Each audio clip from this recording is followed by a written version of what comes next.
Good morning student. आज हम करेंगे इलस्ट्रेशन नंबर 56 चैप्टर नंबर 4, जिसमें कह रहा है कि X and Y are partner sharing profit 3:2। 31 March की बैलेंस शीट आपको दे रखी है। तो बेटा सबसे पहले आपने एक बार बैलेंस शीट को देखना है। बैलेंस शीट में क्या है?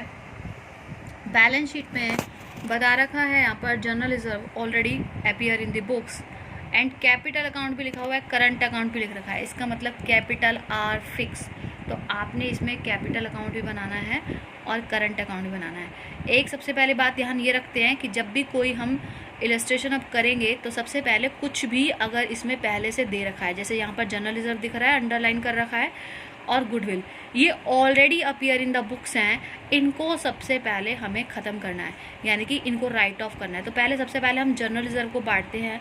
जनरल रिजर्व को बांटने की एंट्री होती है general reserve account debit to old partner old ratio. ये एंट्री अब इस क्वेश्चंस में मैं नहीं करूँगी, मैं आपको केवल इनकी ट्रांजैक्शंस करके अकाउंट में मेंशन करके बता रही हूँ। ऐसे ही गुडविल राइट ऑफ करने की एंट्री क्या होगी?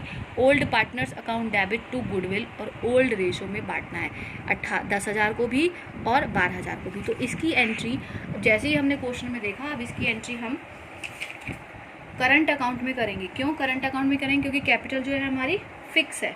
तो हमारे पास सबसे पहले एक तो क्या आएगा? जनरल रिजर्व आएगा। तो जनरल रिजर्व मैंने यहाँ पर लिख दिया बाय जनरल रिजर्व। 10,000 को बांटेंगे, कितने में बटेगा? 3 और 2 में, 7200 और 4800। ठीक है, आगे बात समझ में। और जेड का करंट, जेड बना दिया मैंने, अगर ना बनाओ तो नहीं बनाओ, कोई दिक्कत नहीं है, क्योंकि जेड जो है वो हमारा नया पार्टनर है। क्लियर? यहाँ पर जनरल रिजर्व बांट दिया और हमारे को दे रखी है गुडविल, तो गुडविल को भी बांटेंगे टू गुडविल। गुडविल कितने की थी? 10,000 की। उसको भी ओल्ड रेशो में बांटेंगे, तो कितने आ गई? 6 और 4। सबसे पहले तो 2 ये एंट्री कर ली। ठीक है, उसके बाद बैलेंस शीट को छोड़ देंगे और अब हम आएंगे जो हमारे को एडजस्टमेंट दे रखी है। सबसे पहली एडजस्टमेंट हमारे को दे रखी है, और आप बैलेंस शीट से एक चीज़ कर सकते हो, जो आपको बैलेंस शीट के बैलेंस दे रखे हैं। जैसे कैपिटल का बैलेंस दे रखा है बाय बैलेंस ब्रॉड डाउन, कितना कितना दे रखा है?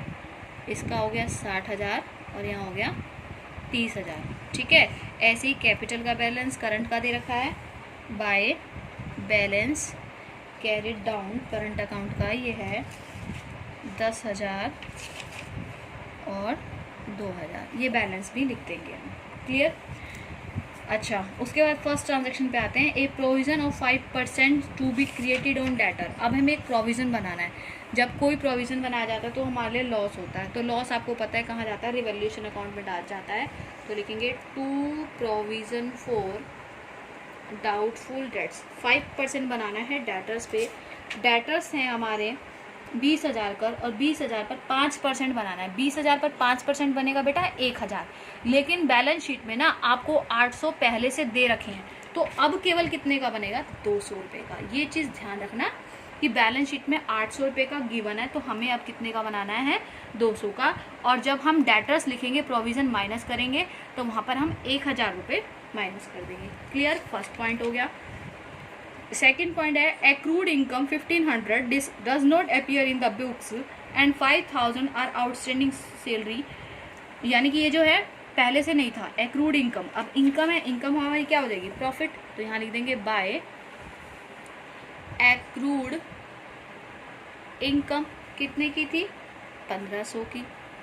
ठीक है, और आउटस्टैंडिंग एक्सपेंसेस यानी आउटस्टैंडिंग सैलरी, वो कितने की है? सैलरीज वो है हमारी 5,000 की। ठीक है, उसके बाद कहता है, नेक्स्ट है present market value of investment 6,000 X takes over the investment at this value. इसको एक्स ने ले लिया, टेक ओवर कर लिया उस वैल्यू पर। कितने की? 6,000। इन्वेस्टमेंट है बेटा टोटल 8,000 की। ठीक है, और एक्स ने ली है 6,000 की। जब एक्स ने लिया है तो एक्स के करंट अकाउंट पर हम आ जाएंगे टू इन्वेस्टमेंट, क्योंकि एसेट हमारी एक्स ने ले ली 6,000 की, लेकिन अभी 2,000 तो बची, तो 2,000 हमारा क्या हो गया? लॉस। तो यहाँ आ जाएगी टू इन्वेस्टमेंट, कितने की? 2,000 की। क्लियर? ये था इसमें पॉइंट। बेटा अगर जब कोई पार्टनर अपनी हमारी एसेट्स को ले लेता है ना, तो उसमें लिखेंगे जो पार्टनर ले रहा है उसके अकाउंट को डेबिट टू इन्वेस्टमेंट।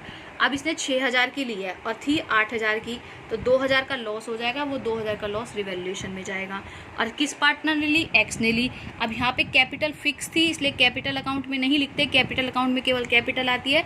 इन सारी ट्रांजेक्शन को करंट अकाउंट में लिखते हैं। ठीक है बेटा, उसके बाद आते हैं हम नेक्स्ट ट्रांजेक्शन पे। New profit sharing ratio 4:3:2। देखो बेटा हमें ओल्ड रेशो गिवन है 3:2 और न्यू गिवन है हमें 4:3:2। तो हम क्या निकाल सकते हैं? Sacrifice ratio. और सेक्रीफाइस रेशो आप लोगों को पता है कैसे निकलता है, तो मेरा सेक्रीफाइस रेशो निकल कर आ गया 7:3। Z will bring 20,000 his capital. अब जो जेड है वो लेकर आया है 20,000 कैपिटल के। जब जेड कैपिटल लेकर आएगा तो एंट्री कहाँ करेंगे? By bank. एंट्री क्या होती है? बैंक अकाउंट डेबिट टू जेड्स कैपिटल। ठीक है, तो यहाँ पर लिख दिया हमने बैंक कितने से? 20,000 से ये कैपिटल लेकर आया। ठीक है, अब इस कैपिटल को तो कुछ नहीं करते, कैपिटल को हमने कैपिटल अकाउंट में लिख दिया, बट अगर उसकी शेयर की गुडविल होती है तो हम निकालना है। अब नेक्स्ट टॉपिक पढ़ते हैं हम। नेक्स्ट पॉइंट है Z to pay cash amount equal his shares goodwill at twice of average last 3 years. अब इसको एवरेज प्रॉफिट मेथड से निकालना है। ठीक है, तो सबसे पहले हम टोटल प्रॉफिट निकालते हैं। टोटल प्रॉफिट 1 साल का आपको दे रखा है 30,000, 26,000 और 25,000 बटे में 26,000, बस इन सब का टोटल कर देंगे। ये आ जाएगा हमारा 81,000। एवरेज प्रॉफिट निकालना है तो total profit number of year तो हो जाएगा 81,000 बटे में 3, ये आ गया 27,000।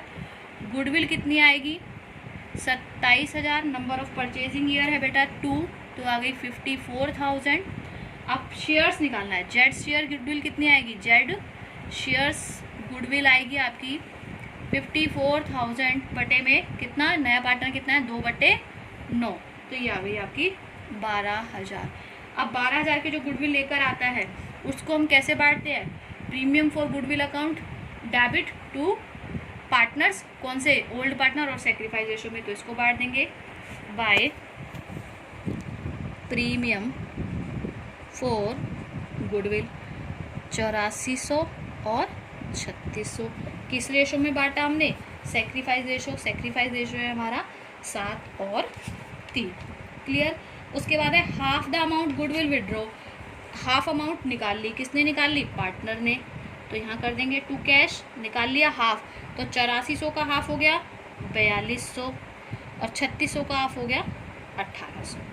ठीक है बेटा, ये सारा मैंने आपको जितनी भी इसकी आइटम्स थी वो दे दी, हमने स्टेप बाय स्टेप पढ़ा, जिससे कि हर आइटम जहाँ पे थी वहाँ पुट कर दी। अब हम इन अकाउंट को क्लोज करेंगे। जैसे सबसे पहले आते हैं हम रिवैल्यूएशन अकाउंट को क्लोज करने के लिए। इसका टोटल है 7200, इसमें से 1500 हमने माइनस कर दिए तो बचे 5700। और ये कहाँ जाएंगे? By loss transfer to current account. कहाँ लिखना पड़ेगा अब हमें? Current account. एक्स के करंट अकाउंट में और वाई के में। कौन से रेशो में? ओल्ड रेशो में 34:20 और 22:80। क्लियर। कैपिटल अकाउंट में तो कैपिटल हमारी फिक्स है, इसको कुछ नहीं करना, सीधा 60,000, 30,000 और 20,000, यही आ जाएगा आपका ट्रू बैलेंस कैरेट डाउन। 60,000, 30,000 और 20,000 टोटल कर देंगे। यहाँ लिख दिया 60,000, 30,000 और 20,000। क्लियर। उसके बाद आते हैं हम करंट अकाउंट में। करंट अकाउंट में पार्टनर्स का नाम कहीं नहीं आता, बस यहाँ पर एक लॉस है, तो उस लॉस को यहाँ लिख देंगे टू रिवैल्यूएशन अकाउंट 34:20, 22:80, ये आ गए यहाँ पर। उसके बाद यहाँ पर भी हमारी हो गया, इसका टोटल कर देंगे। जेड अकाउंट बनाने की ज़रूरत नहीं है क्योंकि जेड हमारा नया पार्टनर था। 25,600 और 10,400, यहाँ पे लिखा 25,600, 10,400, तो टू बैलेंस कैरी डाउन आ गया हमारा 5,980 और 23,20।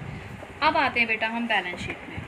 बैलेंस शीट के लिए मैंने आपको सबसे पहले बताया था कि आपको सबसे पहले कौन सी बैलेंस शीट पे जाना है? अपनी पुरानी बैलेंस शीट पे जाना है। पुरानी बैलेंस शीट में सबसे पहले कैश का कॉलम है।